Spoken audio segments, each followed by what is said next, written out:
My name is Ann Butler, and today I will be giving a presentation on ADHD and what it is. So imagine a Ferrari, a sports car that can go from 0 to 60 miles per hour in just under 3 seconds. Very fast, I think one of the best sports cars. But imagine a Ferrari with the brakes of a bicycle. And that's how the psychiatrist Edward Holloway describes ADHD. And we're going to go more in depth on ADHD, but I wanted to talk about some stereotypes and myths about ADHD. I put some memes on the side. You can see some funny memes, but some of the stereotypes and myths are that only kids have ADHD. People with ADHD are lazy, and I feel like this stereotype comes because people with ADHD tend to have trouble focusing and completing tasks, and so it may seem like more challenging for them to complete their homework or different things, so they may seem lazy, but that is a stereotype or myth. People with ADHD aren't smart. There is only one type of ADHD. Children outgrow ADHD. Only boys can have ADHD, which I found interesting because I know that girls and boys have ADHD, but I was reading and it said that girls are not as many girls are diagnosed with ADHD, but more boys are. So some more stereotypes are that they can't concentrate, or if you can't concentrate, you must have ADHD. Medication is the only treatment for ADHD.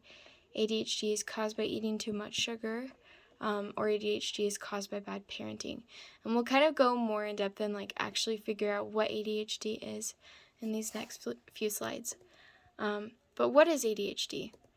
So ADHD stands for Attention Deficit Hyperactivity Disorder. And there are two types of ADHD. So before, around, I think it was 1850 to 1950, they used the term ADD, which is Attention Deficit Disorder. And that mainly just included inattentiveness, as you can see on the left.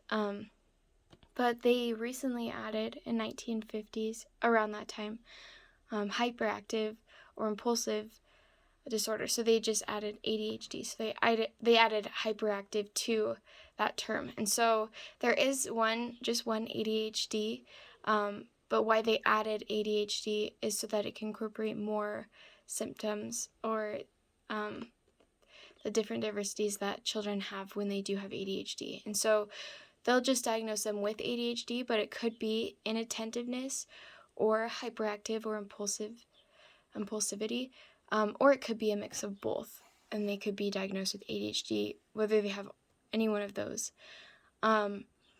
So what is attentiveness? So inattentive ADHD might look in the classroom, is maybe they make careless mistakes and lack attention to details. They could have difficulty paying attention to tasks, and it seems like they're not listening when you're speaking directly to them. Fail to follow through on instructions, chores, or duties in the workplace. Having difficulty organizing tasks and activities. Avoiding dislikes, or are they reluctant to participate in tasks requiring sustained mental effort? Loses things necessary for tasks or activities, so they're constantly losing things. Easily distracted by other things, including unrelated thoughts, and forgetful in daily activities. And you might recognize many of these symptoms from ADHD. Let's look at hyperactive ADHD. So hyperactive ADHD, you might see this and kids tend to fidget or tap their hand or feet or pencil. They squirm in their seat, leave seat when they're supposed to be or expected to be seated, run or climb on things that are inappropriate to climb on. And they might feel restless, unable to participate in leisure activities quietly, acts as if they're always on the go or driven by a motor. We kind of talked about that Ferrari. Like they're just always going and they have so much energy. But it's hard to slow them down. They talk excessively, blurts out answers before a question has been fully asked, has difficulty waiting their turn, and interrupts or intrudes on others. And there's lots of different things that are associated with ADHD. So I have a video, so let's look at some characters in the media that you might recognize that have or show signs of ADHD. This video is a little bit long, but I thought it would be good to show. Chapter 6, 4 days in Philadelphia. First Continental Congress faced a difficult job. Could the delegates agree on recommendations that all Americans could support? We hold these truths to be self-evident. We hold these truths to be self-evident. We hold these truths to be self-evident. That all men are created equal. That all men are created equal. That from that equal creation they derive rights inherent and inalienable. Hey, look everybody, it's snowing! In the middle of July? It's a miracle. Fellas, I've invented something fun. The sled. Hey, look everybody! John Hancock's writing his name in the snow. Do you want to be held back a grade? Concentrate, man.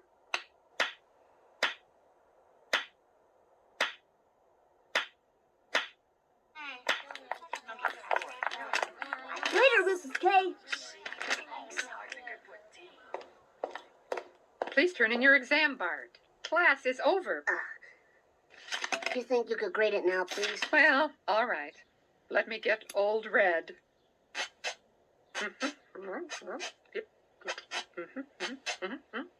Well, Bart, it's a 59. That's another F. Oh, no. I can't believe it. I know. Another year together. Oh, it's going to be hell. Well, what's the matter? Well, I would think you'd be used to failing by now. No, you don't understand. I really tried this time. I'm Sonic, a little ball of super energy in an extremely handsome package. On my planet, people were always after my powers, so I came to yours. It gets a little lonely, but that's okay. I am living my best life on Earth. Ow! And the place Sonic! And the Pitcher's Mound also Sonic! Ugh, I can't with that guy.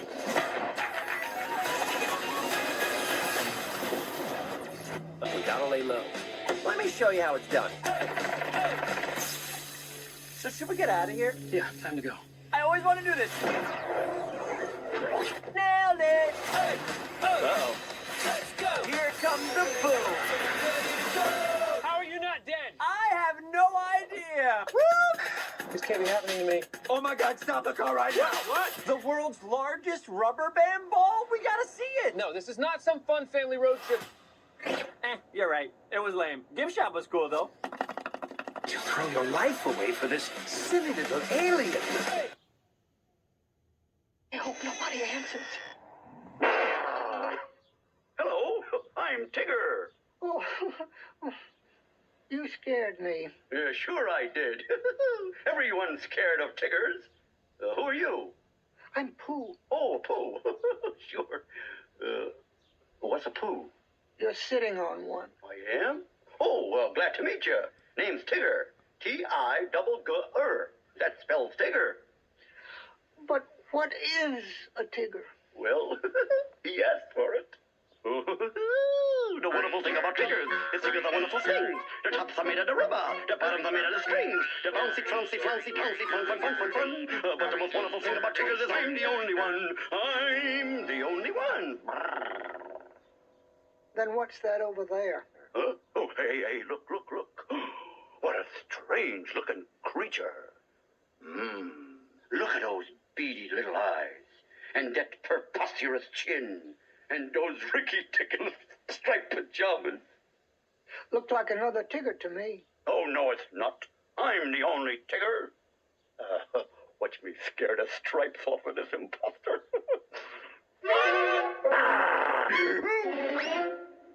Is he gone? All except the tail. He's gone. You could come out now, Tigger. Tigger, Hello, I'm Tigger. you said that. Oh, well, did I say I was hungry? I don't think so. Well, then I'll say it. I'm hungry. Oh, not for honey, I hope. Honey! Oh, boy, honey. That's what Tiggers like best. I was afraid of that. Oh, oh, say. Yuck! Tiggers don't like honey. But you said that you liked... Yeah, that icky, sticky stuff is only fit for heffalumps and woozles. You mean elephants and weasels? That's what I said, heffalumps and woozles. Well, what do what do they do? Oh, nothing much, just steal honey. Steal honey? Yeah, they sure do. Well, I better be bouncing along now, chum. Cheerio! Ooh, the wonderful thing about Tiggers, it's a wonderful thing. Awesome. So it's kind of a long video, but you could see the different stereotypes or things that those characters had that represented ADHD, like the intentiveness or the hyperactivity. So some causes of ADHD are mostly genetics.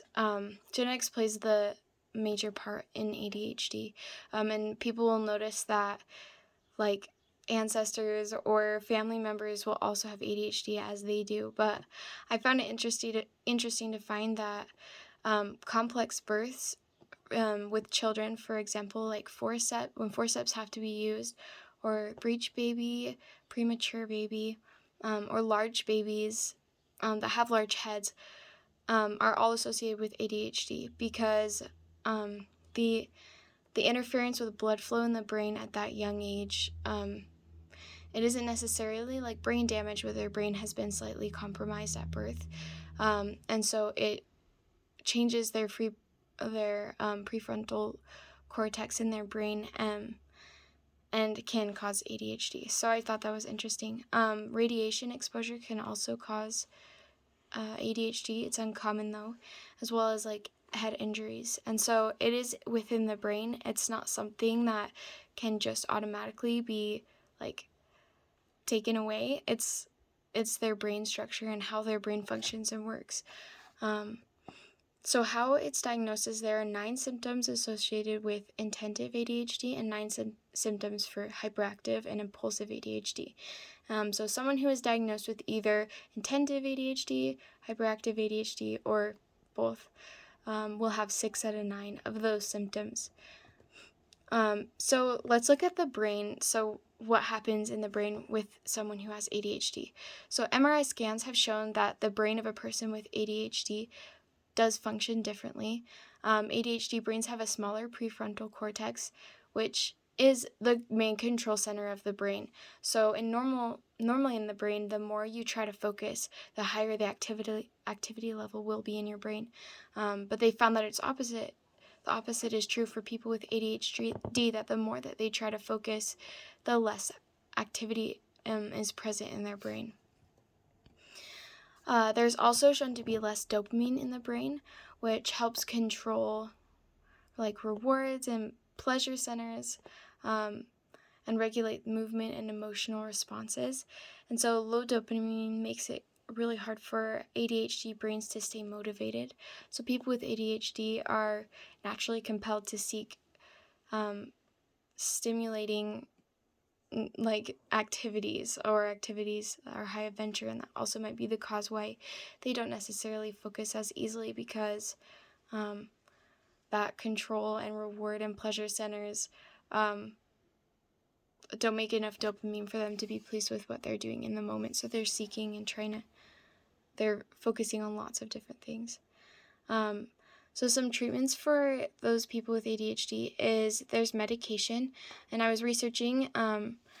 I'm not quite sure how to pronounce the two that are on the bottom, but they are stimulants which help the levels of dopamine and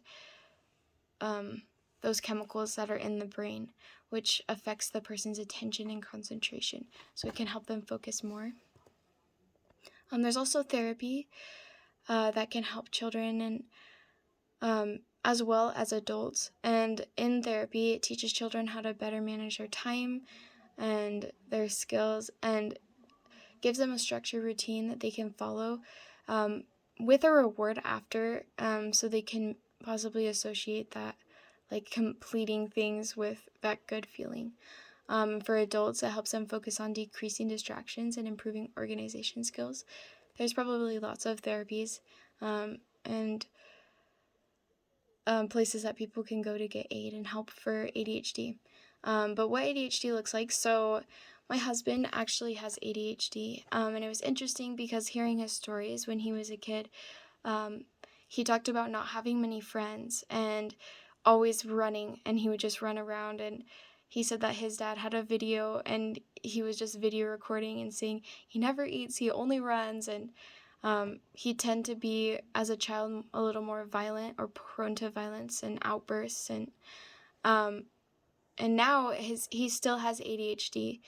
He's taken medication and he has taken therapy and different things, but he still has to work with that ADHD. And it looks like now, when he's at school, it's harder for him to focus, just like we had talked about. And he tends to be late to things or just slower because his mind is going like 100 miles an hour all the time. He's thinking about different things. And it's funny, he'll walk in a room and like be getting something, maybe a cup of water, and see that there's dishes in the sink. And so he'll start doing the dishes, and it just one thing after another. And he never, well, he does complete things, but like it's more challenging for him to complete things because his mind has a harder time focusing. So how to work with people with ADHD. Some things that I found was to prioritize communication, making sure that you're communicating with them, addressing specific problems that you see and solutions, encouraging professional help, because you can't always help them, give them the help that they need. Being patient and listening to them is important, and just having empathy all around, understanding that their brain is wired differently, and that's going to require different responses from you and from them. And making sure that you're focusing on the positive and celebrating their accomplishments, and developing a routine is helpful as well. But these are the sources that I used, and I hope that you can understand ADHD a little better from that presentation. Thank you.